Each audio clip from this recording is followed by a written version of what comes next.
빈티지한 디자인으로 최근 사랑받는 시계가 있습니다.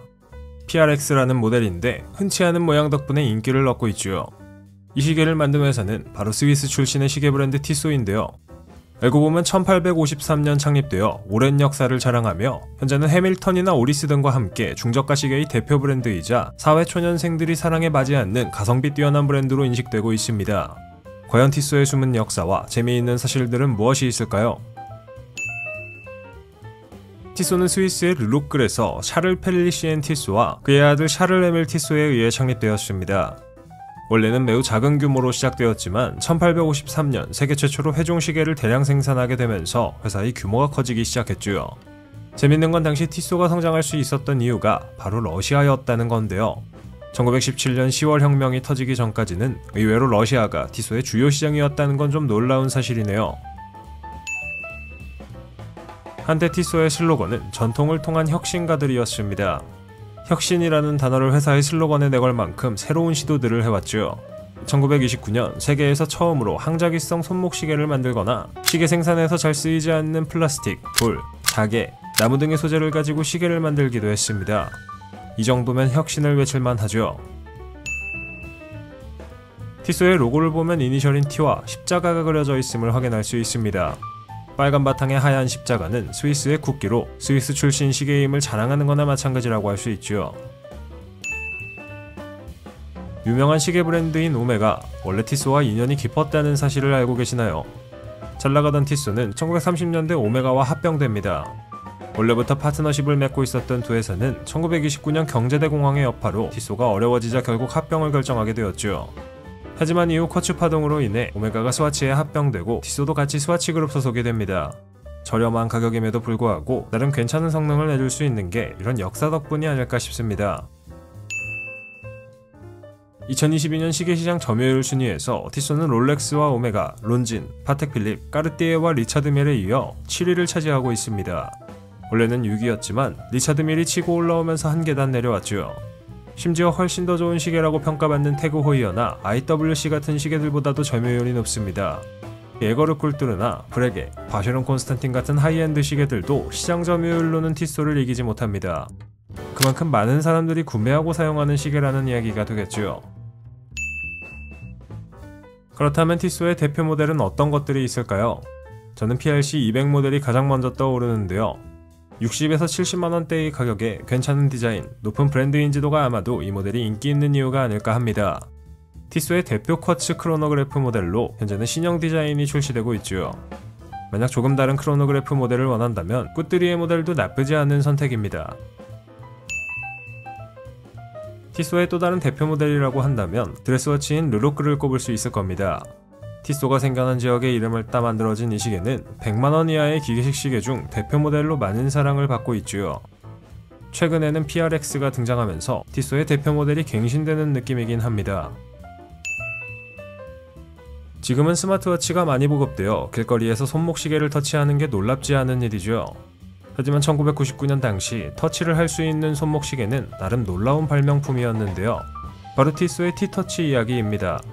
각종 스포츠 및 아웃도어 활동을 위해 탄생한 시계로 나침반과 기상예보 기능, 고도계 등의 기능이 포함되어 있습니다.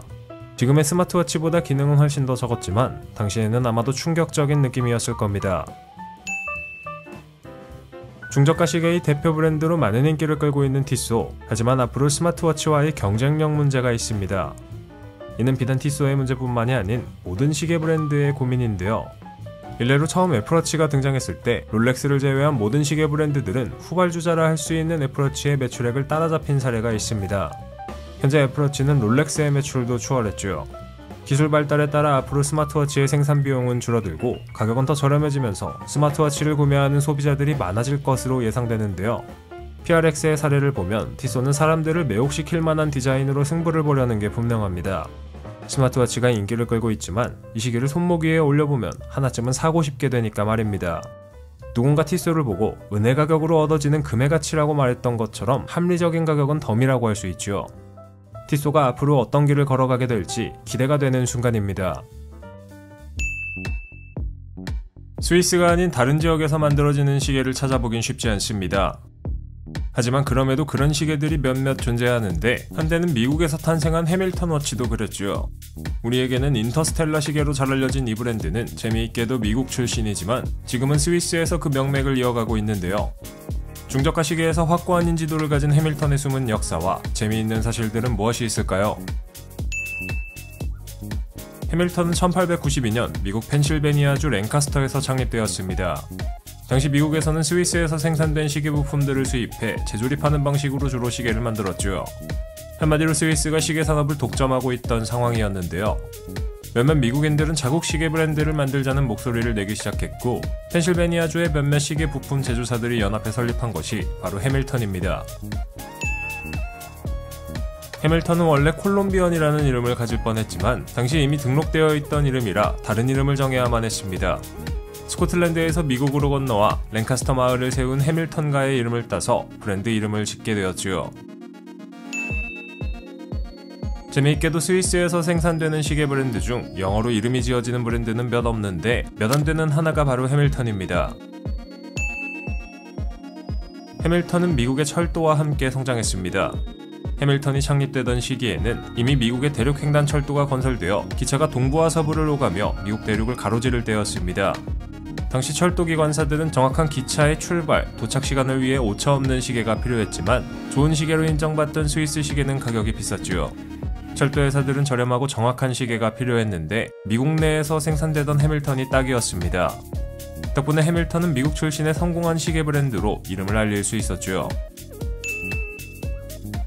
1차 대전이 발발하게 되면서 해밀턴은 미 국방부의 공식 납품업체로 발탁되어 군납 시계를 제조하게 됩니다.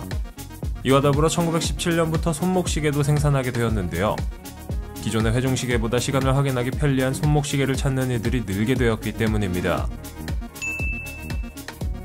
2차 대전이 발발하게 되면서 해밀턴은 민수용 시계의 생산을 완전히 중단했습니다. 오로지 군납 제품을 만드는 것에만 집중하게 되었는데요. 미국 육군과 해군으로부터 100만 개나 되는 시계의 주문이 들어와서였죠. 이때 해밀턴은 육군과 해군에 동시에 납품할 수 있는 대량 생산 체제를 갖추게 되었습니다. 이 시기 미 해군의 항해용 정밀 시계를 납품하면서 해밀턴 나름대로 육해공을 모두 점령하게 되었고 이 경험들을 바탕으로 2차 대전 이후에도 계속 미군에 시계를 납품했습니다. 이후 1957년 해밀턴은 세계 최초의 전자시계를 출시하게 됩니다. 바로 벤츄라 모델이 그 주인공인데요. 배터리로 가는 시계를 세계에서 가장 먼저 만들어낸 것은 바로 해밀턴이었죠. 해밀턴은 이 시계를 만들기 위해 10년이 넘는 기간 동안 연구 개발을 했다고 합니다. 시계 역사상 한 획을 그은 전위적인 디자인으로 사랑받은 이 시계는 엘비스 프레슬리의 시계로도 유명했죠. 어디서 많이 본 것 같다고요? 바로 영화 맨 인 블랙에 등장했던 그 시계입니다. 혹시 펄사라는 브랜드 알고 계시나요? 매니아 분들이라면 이 브랜드가 세이코의 해외 진출용 브랜드라는 걸 알고 계실 겁니다. 세이코가 펄사라는 브랜드로 북미 지역에서 제품을 판매하는 이유는 원래 이 브랜드가 해밀턴 소유였고 그래서 미국 사람들에게 더 친숙하기 때문인데요. 펄사는 당시 LED 시계, 즉 우리가 볼 수 있는 지금의 디지털 시계를 선보였습니다. 이 LED 시계는 세계 최초로 해밀턴이 만들어낸 디지털 시계죠. 하지만 이 펄사 시계에 너무 많은 개발비를 쏟아부어서 회사는 휘청거리기 시작했습니다. 결국 해밀턴은 1974년 스와치의 전신인 SSIH에 인수되었고 스위스와 미국 양쪽에서 시계를 생산하다가 2003년에는 미국의 본사와 공장을 모두 스위스로 이전해 스위스 시계가 되었습니다. 스위스 시계가 되었다고는 하지만 해밀턴 시계의 미국스러운 느낌은 여전히 남아있죠. 이는 브랜드 고유의 이미지이자 가치이기 때문에 현재도 유지되고 있는 것으로 보입니다. 해밀턴 하면 유명한 것이 바로 영화에 정말 자주 등장한다는 거죠. 지금까지 500편이 넘는 영화에 해밀턴 시계가 등장했다고 하는데요. 재밌는 건 엄밀히 따지면 이 시계들은 광고가 아니라 대부분 영화 소품으로 제작되었다는 점입니다. PPL이 영화 제작사에 일정 금액의 돈을 지불하고 시계를 광고하는 것이라면 해밀턴처럼 영화 소품으로 제공되는 경우에는 해밀턴에서 영화 제작자의 요구에 맞춰 시계를 만들어주고 돈을 주지 않는 것입니다. 카키필드부터 벤츄라, 재즈마스터까지 다양한 시계들이 오늘날도 영화에 등장하고 있고 덕분에 해밀턴은 사람들에게 여전히 사랑받는 브랜드로 남아있는데요. 앞으로도 해밀턴은 미국 출신 시계라는 자부심을 바탕으로 회사를 운영해 나가지 않을까 싶습니다. 시계에서 접하기 힘든 건축에서 영감을 받는 브랜드가 있다면 바로 스위스 출신의 미도 이야기입니다. 스페인어로 나는 측정한다는 의미가 담긴 이름을 가진 미도는 에펠탑부터 콜로세움, 오페라 하우스까지 세계 여러 나라의 기념비적인 건축물로부터 영감을 받아 제품을 만드는데요. 이외에도 다양한 제품들로 중저가 시계 시장에서 확고한 입지를 다진 브랜드입니다. 하지만 그들이 걸어온 길에 비해 미도의 네임밸류는 낮은 편이죠. 과연 미도의 숨은 역사와 재미있는 사실들은 무엇이 있을까요? 미도는 1차 대전이 끝난 1918년 11월 11일 스위스 도시 비엘비엔에서 설립되었습니다. 설립자인 조르주 쉐레는 우아함과 기술적 완벽함을 결합한 시계를 만드는 걸 목표로 했고 머지않아 긴 수명과 신뢰성을 상징하는 이름으로 미도를 선택하게 됩니다. 이름에 걸맞게 미도는 창립 이래 매우 정확하고 내구성이 뛰어난 시계를 생산하는 데 주력해왔는데요. 머지않아 미도는 다양한 시계 제품군에서 두각을 나타내는 브랜드로 자리매김합니다.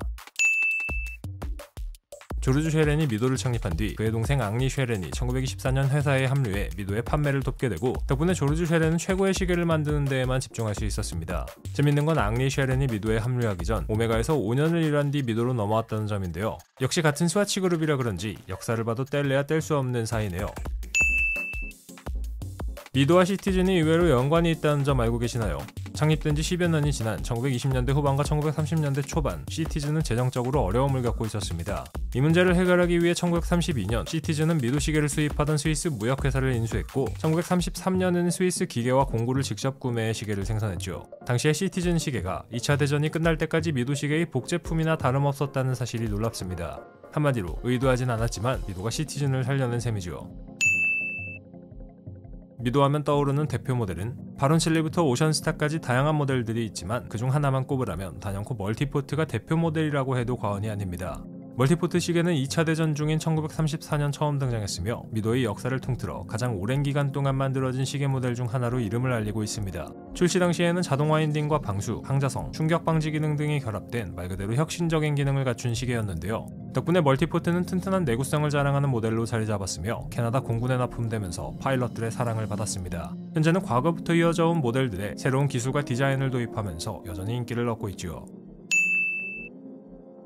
미도는 클래식과 모던한 요소를 결합한 독특한 디자인으로 유명합니다. 앞에서도 언급했다시피 건축과 관련된 부분에서 영감을 얻는데 에펠탑에서 모티브를 따와 만들어진 커맨더, 콜로세움으로부터 영감을 받은 올다이얼, 오페라 하우스에서 이미지를 차용한 바론첼리나 시드니 하버 브릿지로부터 탄생한 시계가 그 예죠. 건축물로부터 영감을 받은 시계, 찾아보기 쉽지 않은데 미도는 그걸 만들어내고 있습니다. 뿐만 아니라 미도는 예술이나 자연과 같은 다양한 영역에서 영감을 얻고 이러한 요소를 시계로 변형시키죠. 물론 미도는 기능에 충실한 시계들도 만들고 있습니다. 아웃도어 활동이나 자동차 회사를 위한 시계들이죠. 미도는 다이빙, 등산과 같은 모험적인 활동을 위해 설계된 시계 컬렉션으로 유명하며 이 시계들은 극한의 조건을 견디고 어려운 상황에서도 정확한 시간 측정을 제공하도록 설계되었습니다. 또한 다른 브랜드들처럼 미도도 자동차 세계에서 영감을 받은 시계를 만들었던 역사가 있습니다. 이 시계들은 자동차 산업과 관련된 역동성, 속도, 정밀도를 강조하죠.